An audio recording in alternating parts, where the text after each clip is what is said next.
우리가 잘 아는 대로 이 아브라함은 좀 특별한 하나님의 은혜를 받았습니다.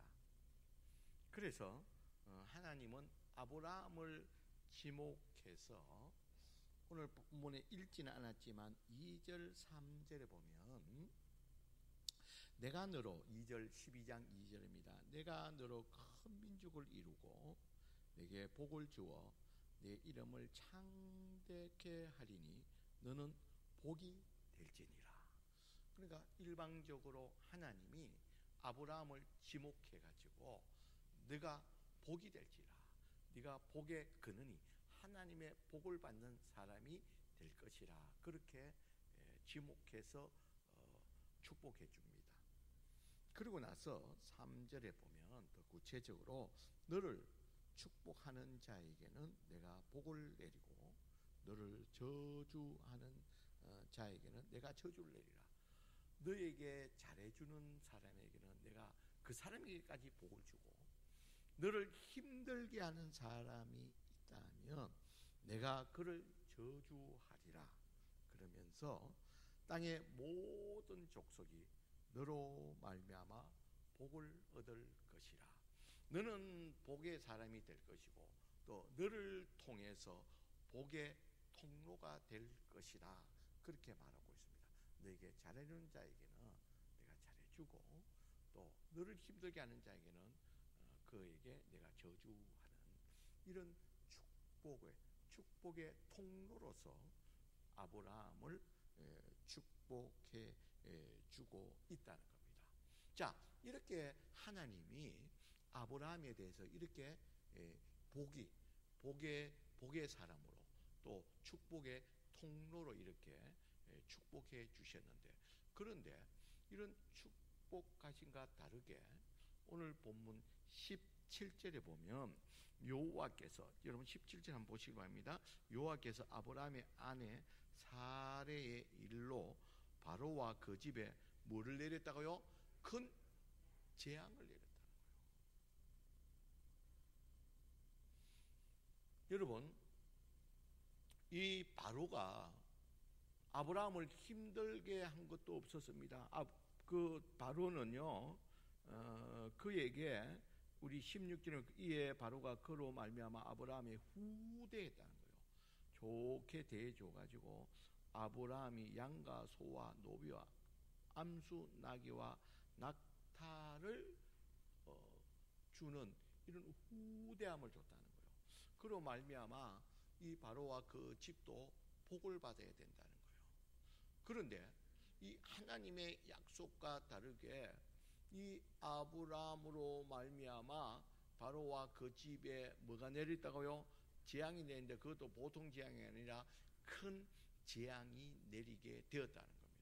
자, 그렇다면 하나님이 분명히 아브라함을 통해 가지고 아브라함이 후대하는 자에게는 복을 주고 아브라함을 힘들게 하는 자에는 내가 저주하겠다고 분명히 바로와 그의 집에서는 아브라함을 후대했다고 합니다. 그럼에도 불구하고 왜 이런 일들이 일어났느냐는 거예요. 이런 복의 통로가 아니라 오히려 재앙의 통로가 되는 이런 일들이 발생하게 되었다는 겁니다. 그렇다면 우리가 그 사이에 하나님이 약속을 갑자기 변경을 했을까? 그렇게 축복해 주셨다가 나중에는 하나님이 또 변경을 하신 것일까라는 그런 의문도 가지게 된다는 겁니다. 도대체 어떤 이유로 말미암아 하나님이 아브라함을 축복의 통로로 사용해 주시겠다고 말씀하시고 얼마 후에 이렇게 오히려 저주의 큰 재앙의 통로가 된 이유가 도대체 무슨 이유냐는 거예요. 여러분, 오늘 그 이유를 오늘 17절에서 밝히고 있다는 겁니다. 여러분, 17절을 우리가 자세히 다시 한번 볼까요? 여호와께서 아브라함의 아내 사레의 일로, 자, 이 축복의 통로가 아니라 이 재앙의 통로가 된 것이 아브라함의 아내 사레의 일로 그렇게 되었다는 거예요. 자, 그렇다면 이 사레의 일은 도대체 어떤 일이냐? 일이 어떻게 되었기 때문에 아브라함의 이 축복의 통로가 아니라 이런 재앙의 통로가 된 그 이유가 어디에 있느냐는 거예요. 도대체 사례의 일이라는 것이 도대체 어떤 일이냐는 거예요. 여러분, 그 일이 이제 12장 1절부터 그 이유가 자세하게 밝혀지고 있다는 겁니다. 1절에 보면 여호와께서 아브라함에게 이르시되 너는 너의 고향과 친척과 아비의 집을 떠나 내가 내게 보여줄 땅으로 가라. 너는 지금 고향을 떠나가지고 아브라함의 고향을 떠나서 내가 너에게 보여줄 땅으로 가라는 거예요. 내가 보여줄 땅으로 가게 되면 2절 3절에 있는 것 같이 우리가 본 대로 너는 복의 사람이 될 것이고 축복의 통로가 될 것이라는 거예요. 그러면 내가 보여줄 그 땅이 어디냐는 겁니다. 여러분 5절에 보면 그 땅이 바로 어떤 땅입니까? 가나안 땅이라는 거예요. 그래서 5절에 보면 아브라함이 그의 아내 사레와 조카 롯과 하란에 모은 모든 소유를 얻은 사람들을 이끌고 가나안 땅으로 가려고 떠나서 마침내 가나안 땅에 도착하게 되었다는 겁니다.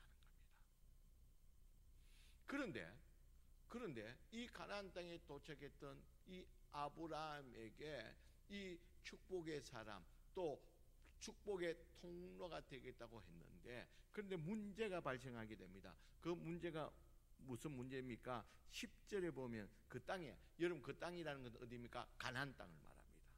가나안 땅에 기근이 들었다는 거예요.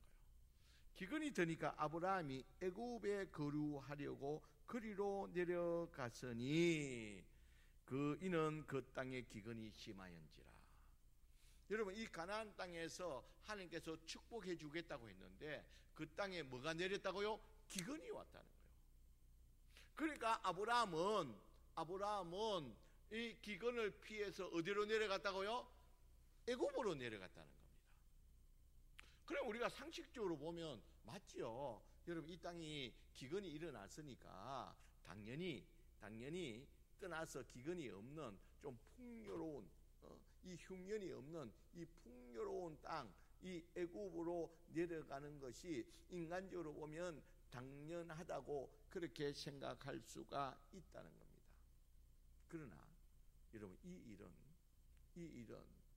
이 아브라함이 이 기근을 핑계로 해서 하나님의 약속을 불신하고 이 애굽으로 내려감에 대해서 이 축복의 통로가 어떻게 됐다는 거예요?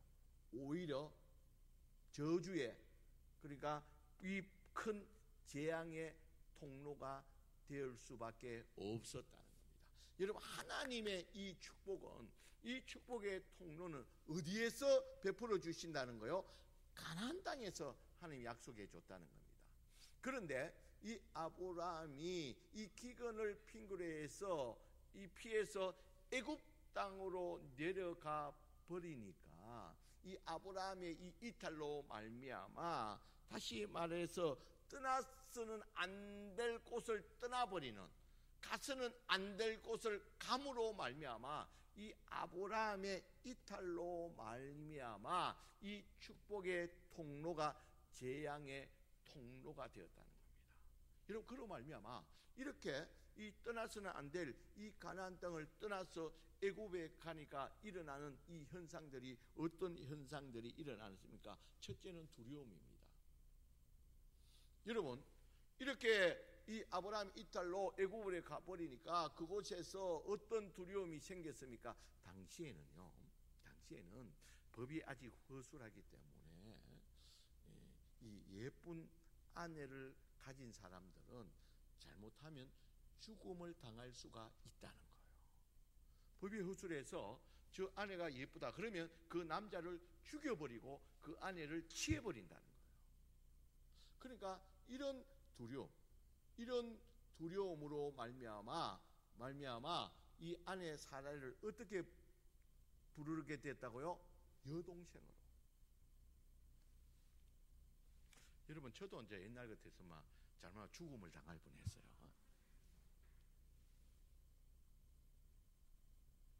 김강혜 같이 저는 이쁜 아리따운 여인을 있으면 제가 생명을 옛날 같은 온전히 부전했겠냐는 거예요.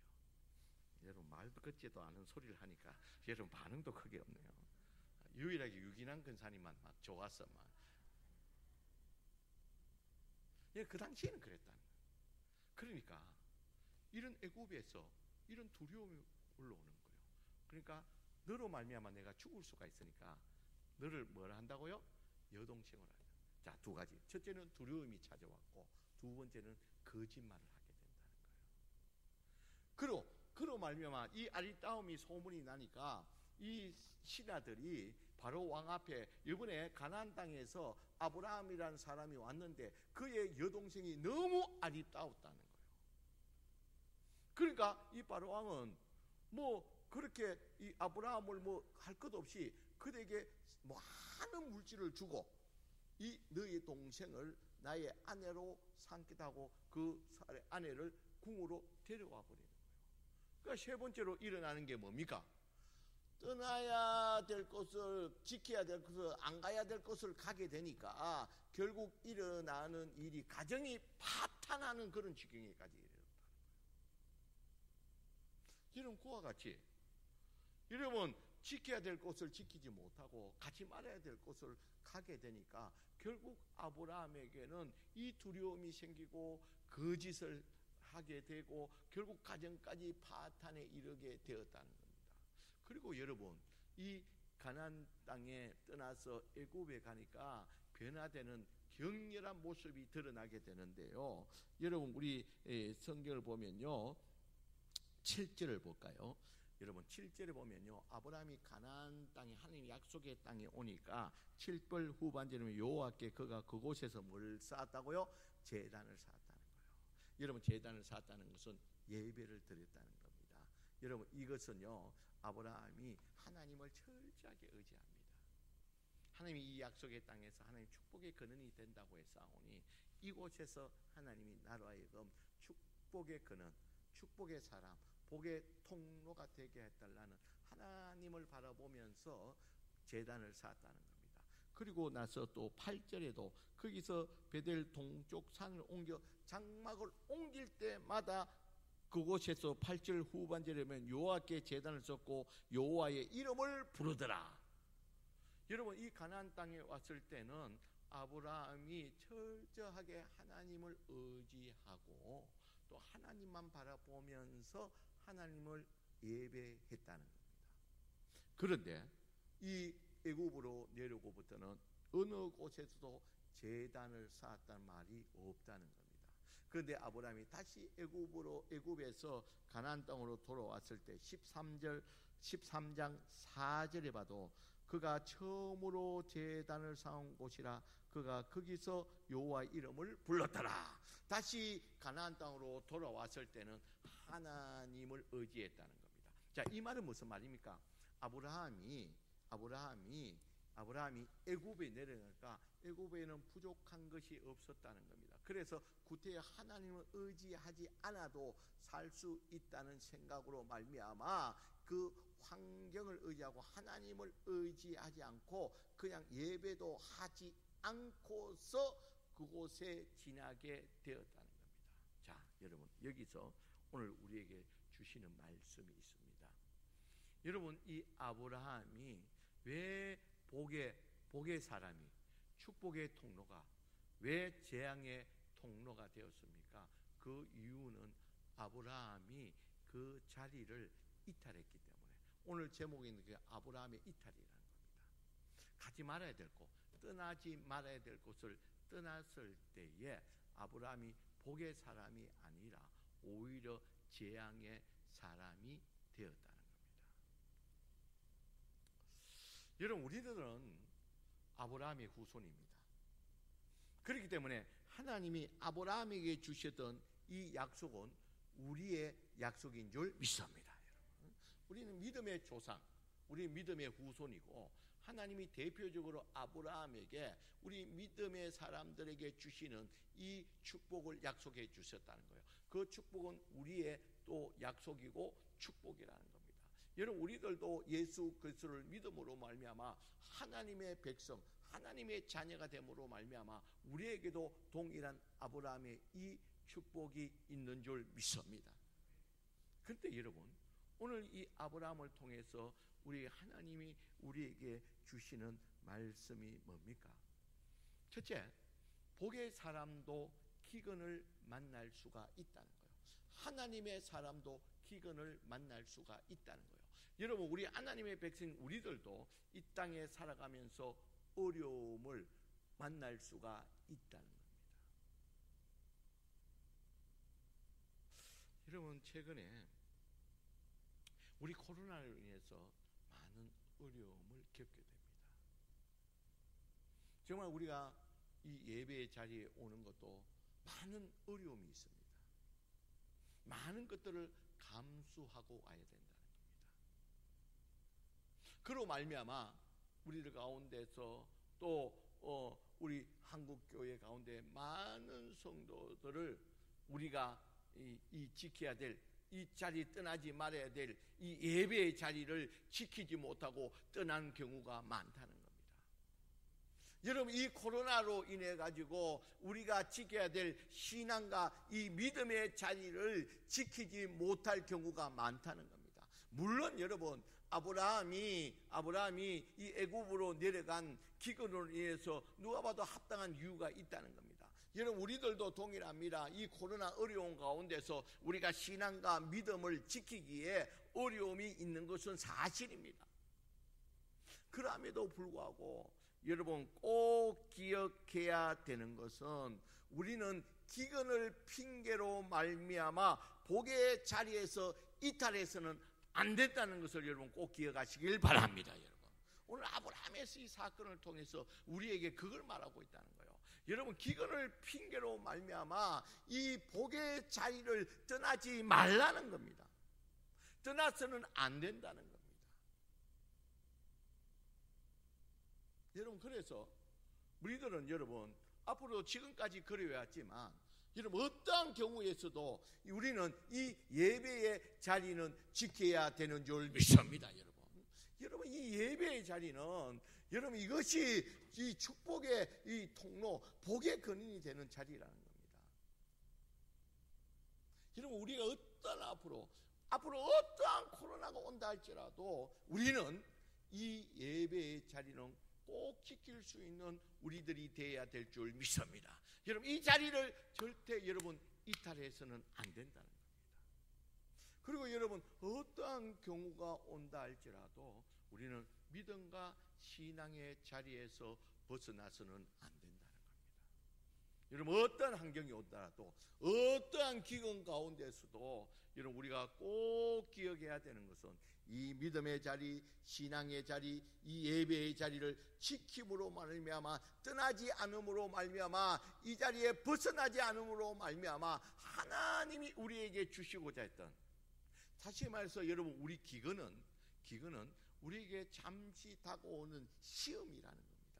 여러분 이 기근으로 말미암아 이 자리를 벗어나는 그런 어리석음에 빠지지 않는 우리가 되어야 될 줄 믿습니다. 여러분 이것이 핑계가 되어서는 안 된다는 겁니다. 그리고 오늘 예배드리는 저와 여러분들은 오늘 이 말씀 앞에 우리가 다시 한 번 더 결단하시길 바랍니다.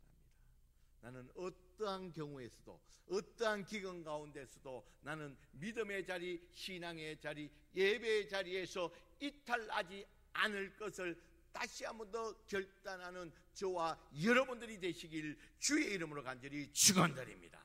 여러분 이 자리를 이탈하면, 기근을 피해서 이탈하면 좋아질 것 같지만 오히려 그것이 복의 통로가 아니라 큰 재앙의 통로가 될 수 있다는 사실을 우리에게 미리 말씀해 주고 있다는 겁니다. 그리고 오늘 이 예배 자리에, 이 복의 통로, 복의 자리에 참여한 여러분들이 복된 자인 줄 믿습니다. 어떠한 경우에서도 하나님만을 의지하면서 하나님을 예배하면서 우리가 믿음과 신앙으로 말미암아 어떠한 기근 가운데서도 우리가 나아감으로 말미암아 우리의 복의 사람, 복의 통로로 세움을 받을 수 있는 저와 여러분들이 되시길 주의 이름으로 간절히 축원드립니다. 기도합시다. 사랑이 많으신 하나님, 오늘 우리가 이 자리에 섰습니다. 주님 얼굴 앞에 섰습니다. 하나님, 이 코로나로 인해서 우리가 이 자리에 서는 것도 많은 갈등과 어려운 가운데서 하나님 얼굴 앞에